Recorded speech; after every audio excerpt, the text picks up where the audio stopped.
ও no, সে ধরে ফেলেছে। এটা কি হলো?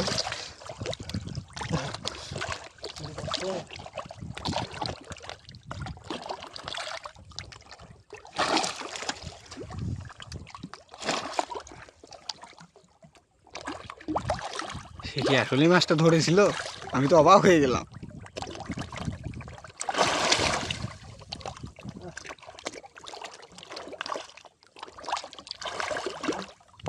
আমার মাছ আমার ধরা দিছে না, তা কি করে হয়? অনেক চেষ্টা চলতেছে মাছ ধরার জন্য, কিন্তু পারতেছে না সে। হাতে চালাই ধরছি তো। মাছ তো উপরে তুলতে হবে। মাছ কি আমরা দেখবো না? দেখাবো দেখাবো দাঁড়াও, দেখাবো দাঁড়াও। একটু ফিট লাগলে দাও।